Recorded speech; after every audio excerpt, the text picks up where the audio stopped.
Welcome to the Creative Cast. I'm your host, Tammy Munson, podcast producer, coach, and CEO of Wildfire Creative. Are you struggling to grow and monetize your podcast? Want to learn more about starting your own podcast? Are you looking for the secrets behind the business side of podcasting?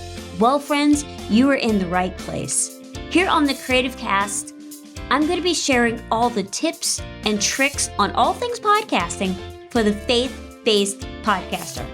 Each episode is going to contain powerful information to help you get started with your own podcast, learn the secrets of building a business, and of course, growing and monetizing your podcast.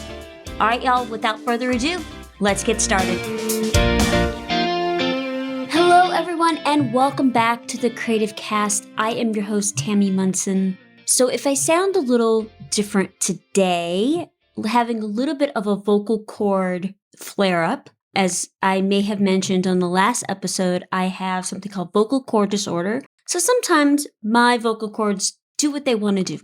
Let's just call it that. Not really the best thing for someone who uses her voice on the regular, but it is what it is, right? Today, I wanted to talk about what happens after we launch our podcast. We think the hard work's done. Well, not quite. So for most new podcasters, all of your attention and resources and energy are channeled toward getting your podcast launched. We spend weeks and months thinking about it, working on it, etc., right? But what happens after launch? It's not necessarily a set it and forget it type of thing. Okay, maybe I'm dating myself a little bit there with that reference. Hopefully y'all get it. But I do get a lot of questions about, I've launched my podcast. Now what? What should I focus on? How can I grow my audience? I only have 45 downloads. Help! These are all valid questions. And that's why I wanted to talk about that launching is just the first step. Because believe it or not, launching is the super easy part. Now, just because I live in Iowa, this is not Field of Dreams. It's not build it and they will come. But now we need to look at how do we grow the podcast? How do we find the audience that you've designed this podcast for? Now, the post-launch period of your podcast should be geared towards the growth of your audience base, developing those loyal fans. You want to make sure that passion and all that big push that you've built around your launch doesn't dissipate. Recently, one of my clients did just that. She did all the work. They had a fantastic launch, but then she kind of let her passion dissipate and she didn't focus on her growth strategies. She started to get discouraged, and pretty soon she just stopped doing episodes altogether. She pod faded, and I'll talk a little bit more about pod fade in a minute. But I want you to build your loyal fan base, to develop listeners that will stop at nothing to keep in touch with your podcast. Putting these fans, followers, and even friends into your community is absolutely necessary. Sorry, y'all. I'm doing a lot of writing these days, so alliteration is my life right now. Now, your podcast community will be the platform to discuss your podcast message, basically extending the podcast outside of the podcast. So if you want to keep the fire of your community burning, you're going to need to tease them a little bit. I know. It's just the nature of the game. So whether that's exclusive content, specialized merch, or a special one-on-one conversation with you, or engaging directly, you need to pay attention to your fledgling community, as this is going to be the base of all new future episodes, promotions, maybe other product launches, special guests. If you want to monetize your podcast, this is where it's all going to happen. Now, the community will be the platform where you can go to your audience and ask them for exactly what they want. But more importantly, you're going to build an authentic relationship that allows you to be human and develop that know, like, trust factor. Now, a lot of podcasters, or a lot of new podcasters, I should say, don't always factor this post-launch promotion and community development into their campaigns. When I work with clients through my signature VIP podcast launch program, one of the last things that we talk about is growth strategy. How are you going to grow your audience? How are you going to develop this audience base? You may already have a community started, and that's great, but you need to continue to develop this and get new listeners. So how do you go about doing that? Because to me, your audience is your lifeline. You may have started a podcast because you wanted to do a podcast, you wanted to grow your business, you wanted to bring awareness to a specific community, whatever the reason is. But now that you have it, your show is about your audience and it needs to be about them. Because when we fail to capture that, what often happens is what happened to my client that I was just talking a few moments ago. And this is why most podcasts die an unfortunate natural death early in their process. Pod fade. Pod fade rears its ugly head.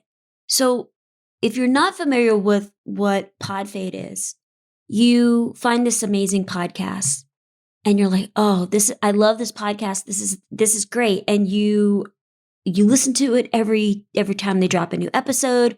And then you notice, oh, they didn't do a new episode this week.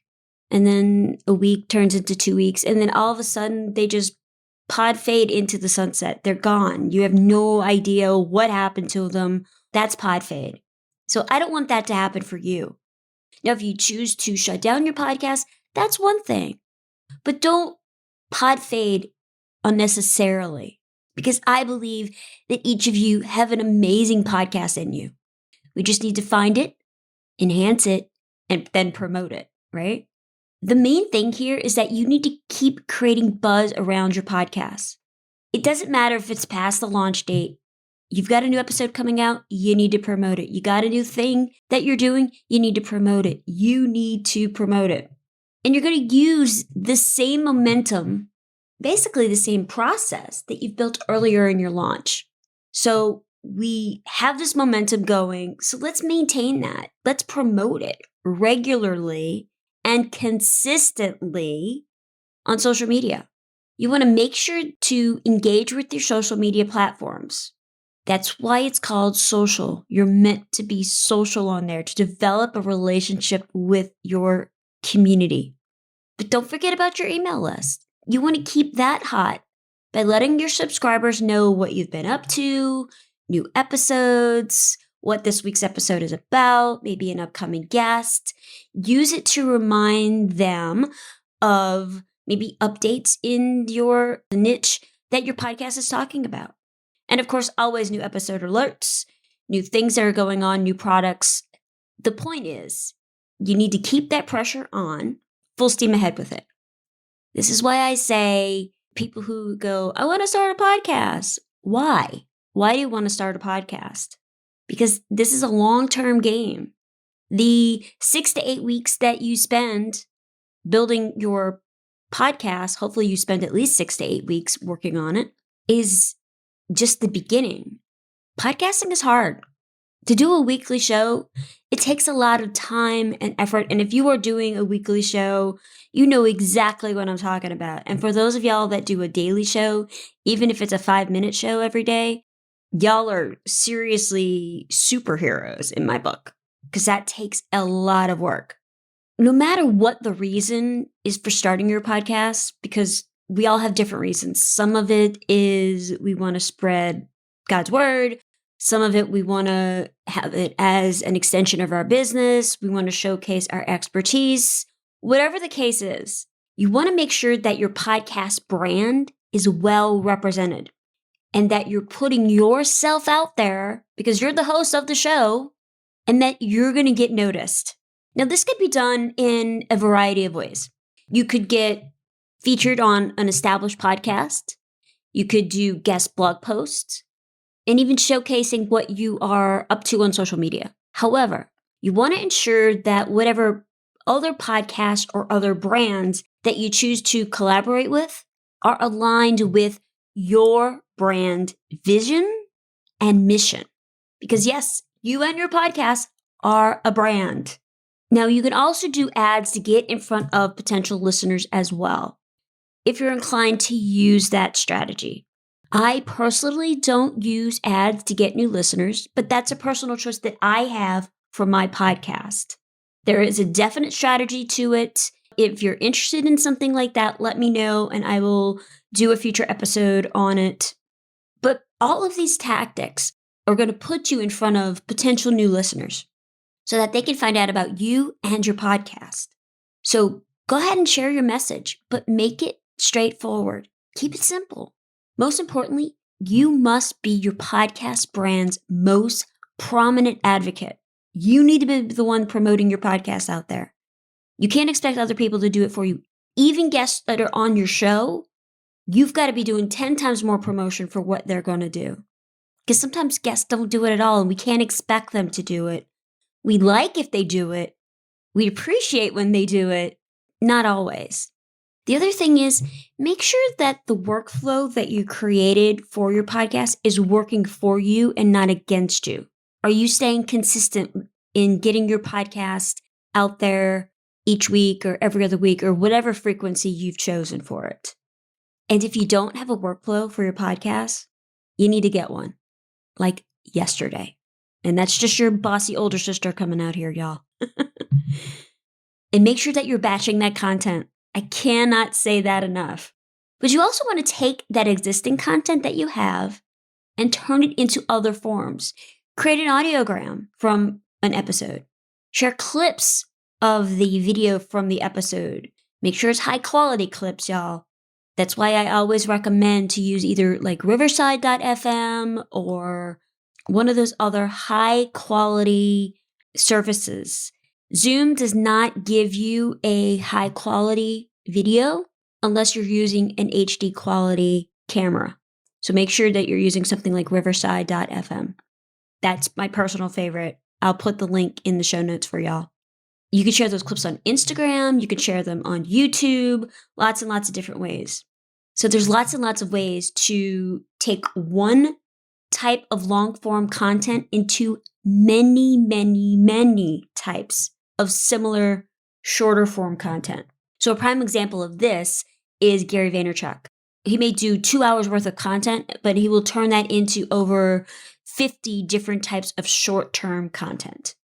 But no matter what you choose, the essence of this is to create an avenue for your new listeners to find you and your podcast. So share your message everywhere and make it crystal clear for anyone to understand what your podcast is about and who it's for.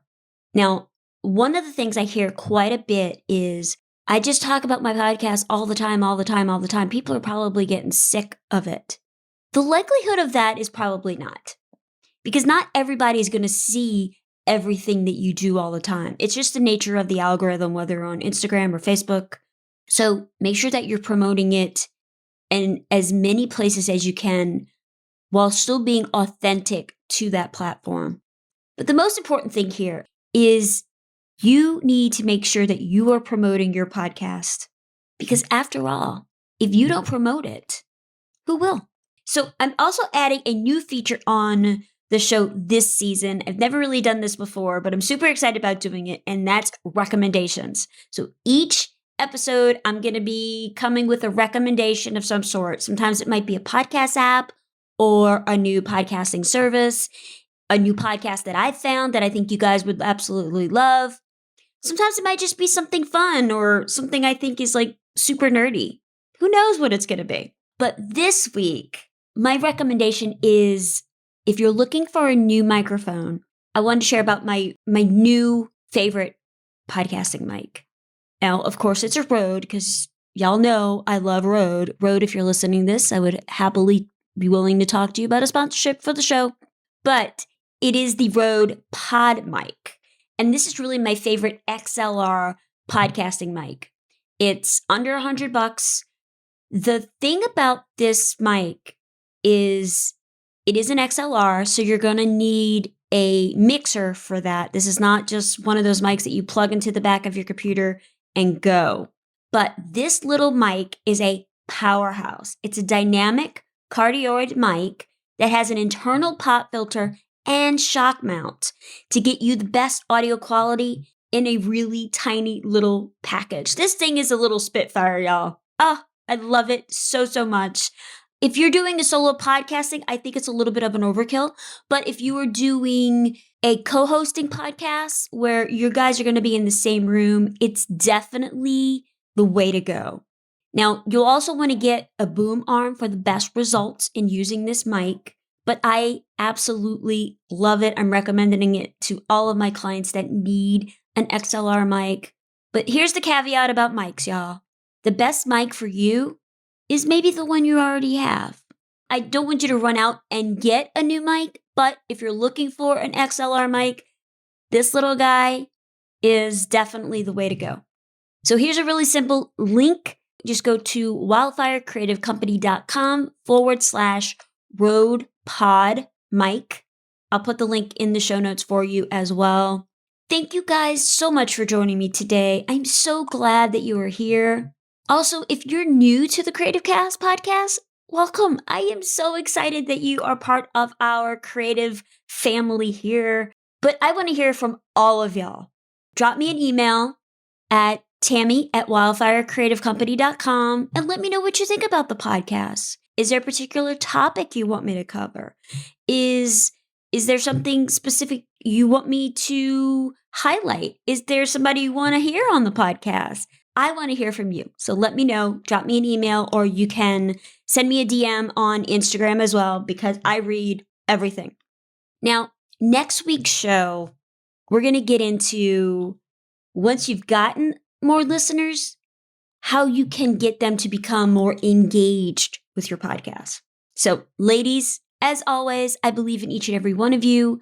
I believe that inexperience, that overwhelm, and intimidating tech should not prevent you from accomplishing whatever goals you may have.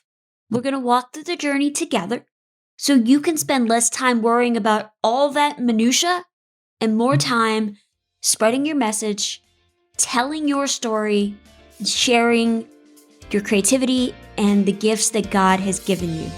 I hope that you have a great day, and I will talk to you, hopefully with a better voice, next Monday. Bye, y'all.